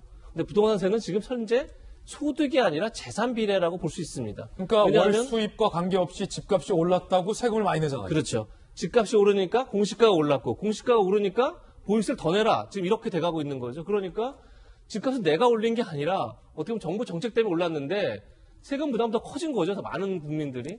그러다 보니까 거기에 대한 불만이 있고 그것을 지금 야당이 문제제기하고 있는 거기 때문에 어떻게 보면 재산과 소득의 구분은 굉장히 야당에 또 중요한 개념이고 또 그러네요. 어떻게 보면 앞으로의 어떤 대선 국면에서도 지금 현재 이제 여당도 보유세를 어떻게 조정할지 논의 중이지만 굉장히 그 구분은 굉장히 중요한 의미를 갖는 거죠. 그런 점에서 초점은 좀 다를 수 있지만 그 재산에 따라서 경제력에 따라서 벌금이라든지 아니면 본인이 하여튼 어떤 법에 따라 법에 잘못된 걸 잘못을 저질러서 그것을 어떻게 보면 이 사회에 다시 이제 토해낼 때 더 거기에 맞춰 많이 해야 된다라는 이재명 지사의 개념도 굉장히 중요한 개념이고 하지만 재산과 소득을 구분해서 세금에 있어서 굉장히 다르게 적용해야 된다는 그 개념도 중요한 개념입니다. 따라서 약간 말꼬를 잡는 것 같지만 사실 양쪽은 굉장히 중요한 논쟁을 펴고 있다고 보는 게 맞는 것 같고 앞으로 이제 부동산세 같은 걸 지금 조정하고 있는 국면인데 어떻게 할지 지켜봐야겠죠. 역시 노련한 베테랑 기자답게 양쪽 사이에서 어느 쪽 편도 들지 않고 잘 논평을 했습니다. 그럼 이건 어떻습니까? 어쨌든 이 지사도 차기 대권 주자로서 할 만한 거고 야당의 윤희석 의원으로서 현 정부의 정책 관련해서 할 만하신 거다. 둘 다. 그 뒤에 부분. 독해력 키워라? 개념이나 좀 알아라. 라는 어떤 감정 섞인 요 공방은 어떻게 보세요?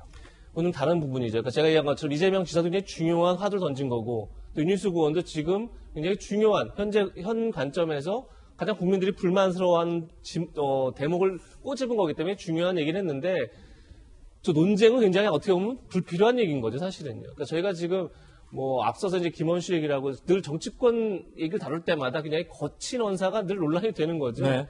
사실은 윤희숙 의원이 제기했을 때 이재명 지사는 어떻게 보면 대권 주자입니다. 새로운 화두를 던진 차원에서 그런 혼선을 줄 수 있겠다라고 오히려 받았으면 오히려 더 이재명 지사의 논쟁이 그러니까 이재명 지사가 던지는 화두가 더 의미 있을 텐데 지금 재산비례 벌금제는 사라져버리고 오히려 독해력만 남지 않습니까? 예. 그러니까 이 논쟁을 화두를 던진 다음에 논쟁을 하는 방식 자체가 사실 굉장히 그 화두를 끌고 가는 힘인데 그런 점에서 오히려 제가 이재명 지사가 너무 감정적으로 대응한 게 저는 오히려 그 화두를 화두의 동력을 또 떨어뜨린 게 아닌가 이런 생각도 듭니다. 그런가 하면 국민의힘뿐만 아니라 같은 민주당 내부에서 같은 진영 안에서 이 지사를 줄곧 견제하는 분이 나왔습니다. 정세균 전 총리입니다.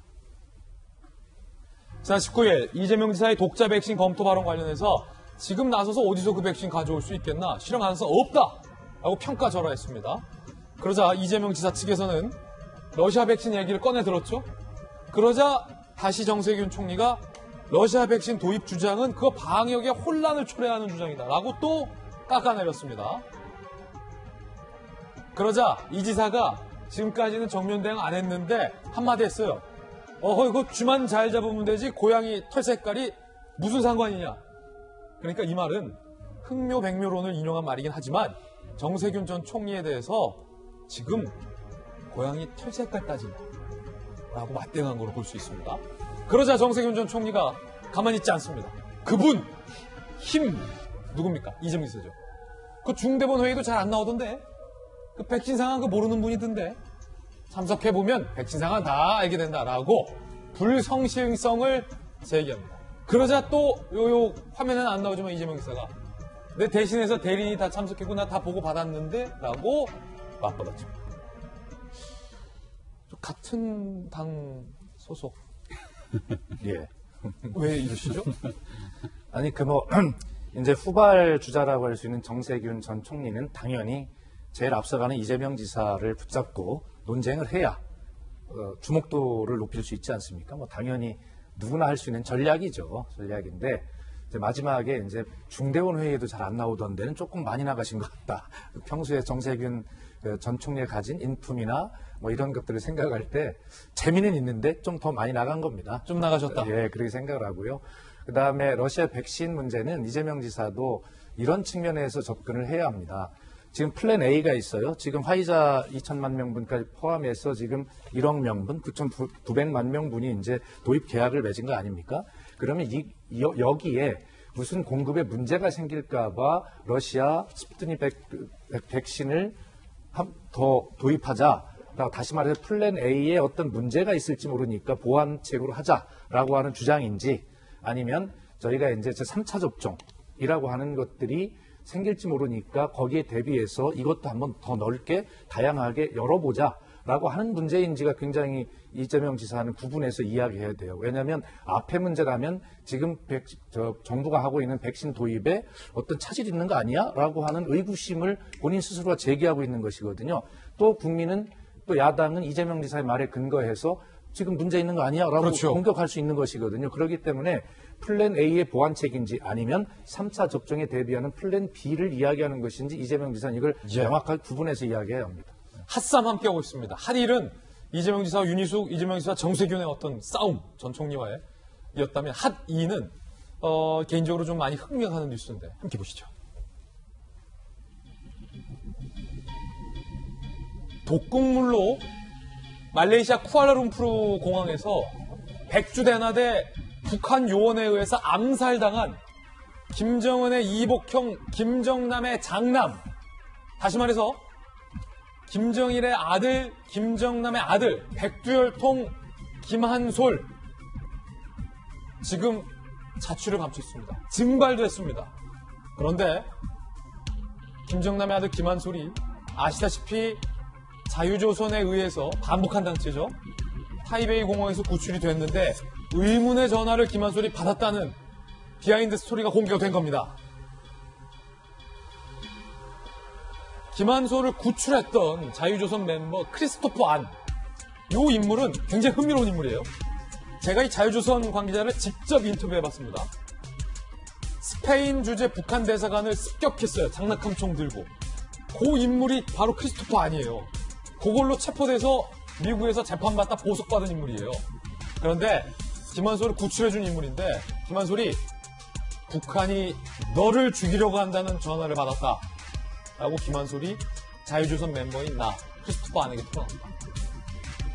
이 크리스토퍼 안의 주장이 사실이라면 실제로 북한의 김정은이 자신의 이복형 김정남을 죽였을 뿐만 아니라 자신의 조카, 즉 자기 형의 아들인 백두혈통인 김한솔까지 실제로 죽이려 했다라는 의미가 되기 때문에 이 국제사회에 있어서 김정은의 어떤 이 잔혹한 포악성, 이게 드러날 수 있는 대목입니다. 이게 사실은. 자, 그러자 크리스토퍼 한이 누구로부터 온 전화인지 묻지 않았다. 자신과 가족의 생명의 위협을 느끼고 있는 것이 분명해 보였다. 그래서 구출해줬다라는 주장입니다. 김한솔과 정치 이야기 가급적하지 않았고 김한솔은 김정은을 거론하지 않았다. 그가 비정상적 상황에서 최대한 정상적으로 보이려고 노력하는 것 같았다. 김한솔이 미국에서 하는 건 어떠냐고 물으며 나도 미국에 한번 가봤으면 좋겠다고. 백두혈통이 암살의 위협을 느껴서 지금 미국 가고 싶다고 얘기하는 거예요. 북한에. 현재 김한솔과 가족이 어떻게 지내고 있는지 모른다. 안전하고 지내고 있길 바랄 뿐이다. 라고 국민일보 기자와 전격 인터뷰를 했습니다. 매우 힘든 인터뷰를 국민일보가 굉장히 잘한 인터뷰다라고 평가할 수 있겠는데 김한솔이 구출된 직후에 영상을 찍습니다. 함께 보시죠. My name's Kim Han-sol from North Korea, part of the Kim family. Here's my passport. My father has been killed a few days ago. I'm currently with my mother and my sister, and we're very grateful to Adrian for his help. Adrian and his team for his help. We hope this gets better soon. 비운의 황태자라고 불리는 김한솔, 아버지가 사망, 암살당하고 본인의 엄마와 본인의 여동생 그리고 본인이 가까스로 이 주장대로를 하면 북한의 암살 위협으로부터 탈출한 직후에 어떻게 저렇게 여유 있는 미소를 지어 보이며 우리 아버지가 암살당했습니다. 라고 영상을 찍을 수 있었을까요? 지금 김한솔이 전 세계 어디에 머물고 있는지는 아무도 알 수 없는 그런 상황입니다. 자, 야당의 김병인 비대위원님, 예. 사실은 자신의 이복형을 독극물로 쿠알라룸푸르 공항에서 암살을 한 김정은의 포악성. 자, 이거는 뭐 남북 관계가 어떻든지 간에 이건 팩트입니다. 김정은의 잔인함을 보여주는 이 대표적인 암살 사건인데 전 세계가 사실은 이 일에 대해서 다 공분했던 사건 아닙니까? 네. 말레이시아에서 있었던 일들에 대해서 지금도 생경히 기억하시는 국민분들 많을 겁니다. 그때까지만 해도 은둔의 지도자로 불렸던 김정은에 대해서 여러 가지 각종 상상들이 무성했지만 2018년도 한반도에 평화가 온다고 목소리를 높이면서 생중계에 나타났던 김정은은 완전히 다른 사람이었죠. 냉면 맛이 어떠냐라고 하면서 씩 웃으면서 많은 사람들에게 호의적인 모습을 보였지만 그 뒤로 지금 우리가 대한민국에서 김정은이 이끌고 있는 북한으로 볼 수 있는 내용은 대한민국을 대표하고 있는 문재인 대통령을 향해서 서슴없는 막말을 쏟아내고 있는 북한의 모습과 그리고 국제의 법규와 이러한 내용들을 모두 어겨가면서 단거리 탄도미사일 발사 등 대한민국의 안보를 위협하고 있는 게 현실이죠. 국민일보 인터뷰에 굉장히 흥미로운 내용들이 참 많이 실렸습니다. 예. 그 당시에 있었던 내용들을 보게 되면 이 김한솔이 굉장히 대담하게 그리고 침착하게 관련된 내용들을 이겨내기 위해서 노력했던 모습들이 많이 보였는데요. 지금 보이고 있는 크리스토퍼 안이 이 필리핀 마닐라에 머물고 있는 와중에 전화 한 통을 받았다는 거죠. 그게 바로 얘기하고 있는 자유조선을 이끌고 있는 리더, 바로 이 에이드리언 홍으로부터 전화를 받게 되고 급하게 장소를 옮겨서 김한솔을 만나게 되는 영화 같은 이야기들이 쭉 이어지게 됩니다. 결국은 그 당시 공항에서 제대로 이끌지 못했던 상황에 CIA 요원들이 와서 김한솔을 데리고 어디론가 사라졌다라고 하는 내용이고 지금 현재는 어디에서 김한솔이 머물고 있는지는 아무도 알 수 없습니다만 그토록 국제사회에서 김한솔을 보호하고 있는 이유들이 있을 것이고 대한민국 정부는 그 어떤 국가보다 자유와 인권들을 중시하면서 분단된 국가 속에 이 김한솔의 가족에 대한 신변 문제 그리고 김정남의 암살 문제에 대해서 과연 어떻게 국제사회와 함께 목소리를 높일지에 대한 고민도 함께 필요하지 않을까 싶습니다. 인터뷰를 보는 내내 굉장히 흥미로웠던 대목이 딱 하나 존재하는데요. 예. 할아버지에 관련된 질문들을 합니다. 당시 크리스토퍼 안이 정치적인 얘기가 좀 부담스러울 것이기 때문에 얘기는 최대한 좀 자제하면서 이야기를 나눴다고 하는데 할아버지에 대한 기억이 어려서 본인을 데리고 자주 외부로 나갔고 낚시를 했던 그런 기억들을 얘기를 하게 됩니다. 북한은 여전히 왕조 국가라고 볼 수 있고 그 안에서 혈통이 굉장히 중요한 상황에 김한솔이 건재하고 사실상 앞으로 국제사회 소의 리더로 성장할 수 있는 어딘가에 위치해 있게 된다면 이를 가장 불편하게 생각하는 건 북한의 김정은이겠죠.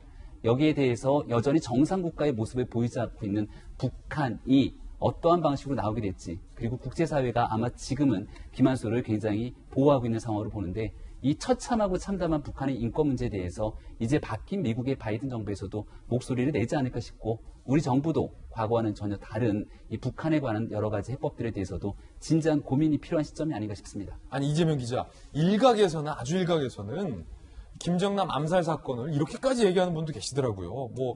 뭐 생각에 따라 다를 수는 있겠으나 저는 개인적으로 동의하지 않는데 북한 내부에 마치 어떤 그냥 권력 투쟁의 결과 중에 하나로 봐야 된다. 이렇게 치부해버리는 의견도 있습니다만 사실은 백주대낮에 아버지를 잃은 아들의 입장에서 그런 주장들을 들었을 때 얼마나 어떻게 받아들일지 궁금하고 그 행위를 떠나서 남의 나라의 국제공항에서 독극물 암살을 하는 국제 범죄를 저지른 이 불법적 행동에 대해서는 사실은 전 세계가 규탄하고 있는 거잖아요. 남북 관계가 중요한 건 또 별개의 일이고, 자, 우리 정부가 이에 대해서 규탄한 적이 있습니까? 그 문제 우리 정부도 직접적으로 제기한 적은 없었죠, 사실은. 워낙 이제 김정은 위원장의 관계가 굉장히 중요했었고, 사실은 어떻게 보면, 북한 체제 자체가 김정은 위원장의 말 한마디에서 모든 게 결정되기 때문에 어떻게 보면 그런 문제를 제기하기에는 좀, 힘든 측면이 있다 이렇게 볼 수도 있을 것 같습니다. 그리고 또 북한 공작원이라는 것은 확인됐으나 그것이 어떤 지휘 계통을 통해서 이루어졌는지도 명확하게 밝혀지진 않은 상황이죠.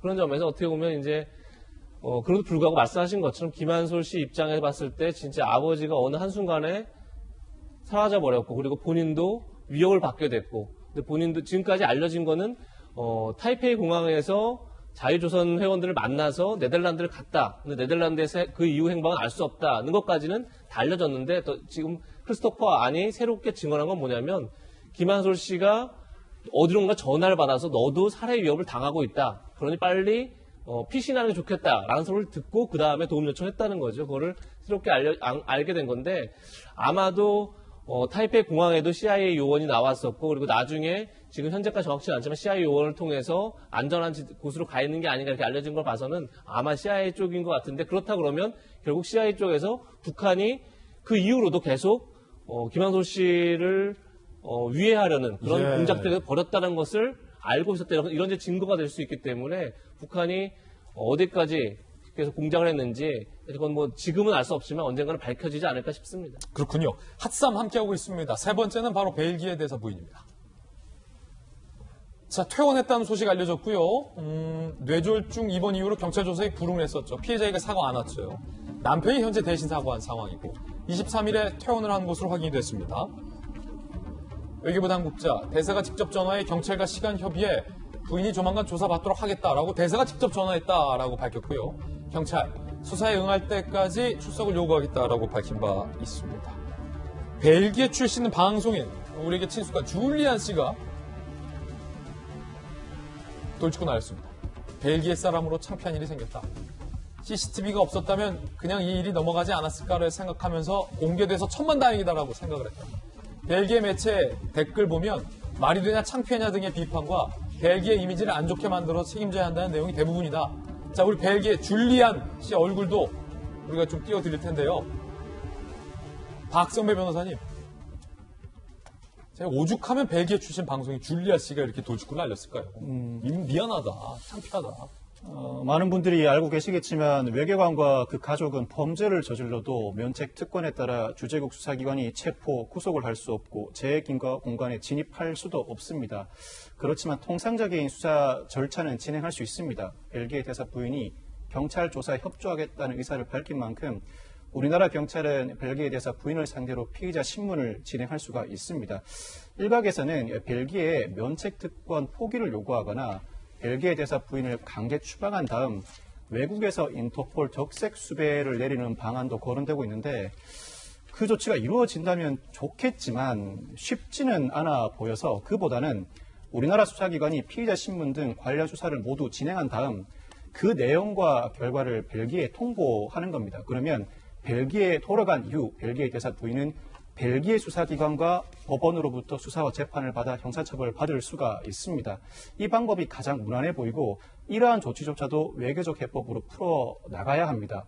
또 한 가지 민사상으로 이 외교관 등은 그 주재국에서 보유하고 있는 재산과 관련된 분쟁이 아니면 그 주재국의 민사소송 대상도 아닙니다.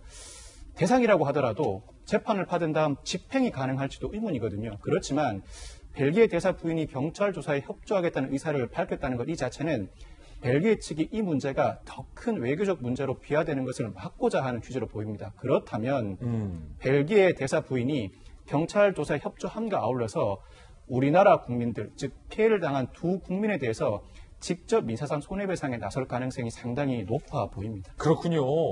자, 이 뭐 법적인 어떤 해법까지 잘 알려주셨고 한편으로는 또 우리 줄리안 씨가 대견하기도 하고 잘한 일이죠? 대신 이렇게 사과한 거? 만약 같은 일이 벨기에에서 벌어졌다. 즉 우리나라의 대사 부인이 벨기에 국민을 상대로 이와 같은 범행을 저질렀다면 CCTV 영상을 통해 볼 때 그 범행 자체도 상당히 과격할 뿐만 아니라 그 범행에 이르게 된 전반적인 행위 자체가 상당히 비상식적이기도 했습니다. 우리나라 국민들도 마찬가지의 부끄러움을 느꼈을 것 같고 그 나라에서 일하는 우리나라 국민이 있다면 충분히 그 나라 국민들에게 미안함을 표현했을 것 같습니다. 그 행동 자체가 부적절해 보이지는 않습니다. 예, 줄리안 씨의 사과 함께 살펴봤습니다. 이번엔 저희가 준비한 다음 이슈입니다. 백신 이야기 한번 이야기 나눠보겠습니다. 백신 수급에 대한 판이한 인식이라는 제목인데요. 문재인 대통령이 백신 문제 정치화하지 말라라고 쓴소리를 했습니다. 정부의 계획대로 4월 말까지 300만 명, 상반기 중으로 1200만 명 또는 그 이상의 접종이 시행될지 여부는 조금만 지켜보면 알 수 있는 일입니다. 그러니 지금 단계에서는 백신 문제를 지나치게 정치화하여 막연한 불안감을 부추기는 일이 없도록 해주실 것을 당부드립니다. 자, 그래서 야당에서는 여당과 정부가 정치를 했다라고 맞받아쳤습니다. 들어보시죠. 방역 정치화에 앞장선 것은 누구입니까? 재난지원금을 선거 전에 조삼모사하듯 나눠주며 방역을 풀었다 조였다 하며 방역을 정치한 것은 다름 아닌 정부 여당이었습니다. 백신 정치화도 누가 했습니까? 김호란 교수 같은 백신 교란자를 앞세워 논리를 전파한 것이 바로 여권입니다. 자, 야당에서는 김호란 등등 지금까지 백신 필요 없다라고 교란을 폈던 게 여권이었다라고 맞받아쳤습니다. 하지만 정부에서는 자, 파이자 백신 2천만 명분 확보하지 않았느냐, 우리의 계획은 틀리지 않았다라고 맞받아치고 있습니다. 급기야 백신 도입 실무 지원 담당이 백신 부족은 정부가 사과할 일이 아니다라고 얘기했습니다. 들어보시죠. 당초에 저희가 1월 18일 보고드린 대로 1,809명 그리고 1,200만의 접종에 대해서는 계획대로 진행되고 있다는 말씀을 드리겠습니다. 그렇기 때문에 저희가 사과드릴 사항은 아니라고 생각하고 있습니다. 사과드릴 일이 아니다. 급기야 더 나아가서 홍남기 경제부총리는 여름에 자유 얘기도 했습니다. 정부가 제약사와 계약한 백신 도입 이종 물량이 지연된 사례는 한 건도 없다는 점을 말씀드립니다. 정부는 올여름 예방접종을 마치신 분들이 좀 더 자유로운 일상을 누릴 수 있도록 준비하고 있습니다. 여야 의견 묻겠습니다. 먼저 야당. 네. 지난날 대정부 질문에서 홍남기 부총리가 답변했던 태도와 사뭇 다르죠. 사실상 그 대정부 질문에서 많은 야당 국회의원들이 묻는 자리에서 조금 더 솔직하고 진지하게 있는 백신의 상황에 대해서 설명했으면 어땠을까라는 생각 지우기 어렵습니다. 김호란 기획관 얘기 많이 하고 있는데요. 아마 다들 기억하실 겁니다. 김어준 씨 방송에 출연해서 화이자 백신 등에 대한 문제 제기했던 인사가 지금 버젓이 청와대 방역기획관으로 가 있는 모습을 보게 된다면 이건 해도 너무한 것 아니냐라고 하는 국민적 원성 목소리가 크죠. 화이자 백신 2천만 명분 추가 구매 계약을 한 거 매우 환영할 일이고 정부가 잘한 부분들에 대해서는 인정할 수밖에 없는 내용들에 대해서도 박수 쳐드릴 일이 있다고 생각합니다. 하지만 보다 중요한 건 지난해 백신 공급 너무나 중요하다고 목소리를 높이고 있었던 그 순간 김호란 교수 같은 인사들의 말에 듣지 않고 야당의 목소리에 귀 기울이면서 외교적인 노력을 총동원하는 다른 나라의 정상들처럼 백신 확보에 신속하게 나섰다면 지금 있게 되는 대한민국의 백신 수급을 둘러싼 불안정한 문제 충분히 해결됐을 겁니다. 정부가 잘못한 내용들에 대해서 국민께 솔직하게 사과하고 지금부터 화이자 백신 추가 구매 계약 했지만 어떻게 들여오게 될 것인지에 대한 문제, 아스트라제네카 백신을 접종하고 나서 결국 나타날 수밖에 없게 되는 부작용 등이 있다면 여기에 대한 정부는 어떤 책임을 질 것인지 여야가 손잡고 협조를 구할 수 있도록 하게 되는 것이 보다 온당한 태도일 텐데 조금 과거보다 상황이 좋아졌다고 굉장히 의기양양한 모습들을 국민 앞에 비춰지는 오만한 정부의 태도를 보여서는 안 되는 것 아니냐 이런 말씀 꼭 드리고 싶습니다. 야당에서 제기했던 것처럼 역시 백신 접종 선진국에 비해서 대한민국의 백신 접종률은 느린 보입니다. 그런데 정세균 전 총리는 백신이 후반기에 너무 많이 들어오면 어쩌나 걱정된다는 얘기까지 했습니다. 혹시라도 후반기에 너무 과도하게 백신이 들어오면 어떻게 하나 그런 걱정까지 하고 있다라고 얘기했다는데 박수영 위원장님, 과도하게 들어오면 한 두 번, 세 번 맞으면 되죠. 뭐 그걸 걱정해요. 지금 우리 백신도 없는데. 우리 정세균 총리님께서 계속 좀 너무 많이 나가시는 말씀을 많이 나간다고 하고 계시다 이런 생각이 들고요. 뭐 야당의 의견 고맙게 생각하고 잘 들어서 국민들 걱정하시지 않도록 잘 하겠다라고 하는 것이 정부 여당의 일관된 입장입니다. 그런데 지금까지 이제 정부가 아까 사과할 일은 아니다 이렇게 한 것은 어떤 뜻이냐면 지금까지 계획을 잘 설명을 드렸고 계획대로 잘 되고 있는데 왜 자꾸 사과를 하라고 하냐라고 하는 이제 거기에 대한 답인데요. 정확히 설명을 드리면 정부는 이미 화이자 2천만 명분이 들어오기 전에도 7,900만 명분을 도입 계약을 완료해놨고 그 발표를 했습니다. 그리고 이것을 계약할 때 자세한 사항을 공개하지 못하도록 하는 보안 계약이 있기 때문에 며칠 날 몇 명분이 들어온다. 이런 걸 공개할 수 없는 것이고 이것은 저희 나라만이 아니라 세계 모든 나라가 다 그렇지 않습니까? 그렇기 때문에 분기별로 어떻게 되겠다는 큰 계획을 밖에 말씀드릴 수가 없는 것이죠. 예, 지금까지는 화이자 백신이 가장 어떤 불안한 거 아니냐라고 했었는데 지금까지 계약된 대로 매주에 따박따박 한 차례도 오기지 않고 재분량을 계속 들어오고 있다. 화이자는? 그렇습니다. 그런 말씀을 드리고요. 그 다음에 이제 문제는 지금 접종 속도 말씀하셨지 않습니까? 지금까지는 일일 약 속도가 굉장히 늦었는데 이 문제는 뭐냐면 화이자나 이런 것들은 초저온 냉동고 이런 문제가 필요하잖아요. 그래서 이 문제는 4월 말까지 전 시군구에 한 군데씩 전부 갖추게 됐고요. 그 다음에 독감처럼 동네 병의원에서도 할 수 있도록 15,000곳 계약이 끝났기 때문에 이제 5월부터는 일일 150만 명의 속도를 낼 준비가 모두 갖춰져 있다라는 말씀을 드립니다. 예. 자, 우리 또 박수현 위원장 나와 계시고 정부가 화이자 2천만 명분 계약한 것은 정말로 다행입니다. 좀 더 욕심을 낸다면 특정 백신 제품의 국민들의 불안이 높은 만큼 대안이 될 수 있는 조금 더 폭넓고 다양한 백신들 확보까지 애써 주셨으면 부탁드리겠습니다. 60초 광고 후에 저희는 다시 돌아오겠습니다. 잠시 후에 뵙죠. 네, 저희들이 준비한 소식 모두 다 전해드렸습니다. 저희들은 내일 아침 9시 15분에 더욱더 풍성한 소식 들고 인사드리겠습니다. 오늘 하루는 분명 어제보다 나을 겁니다. 좋은 하루 되십시오. 고맙습니다.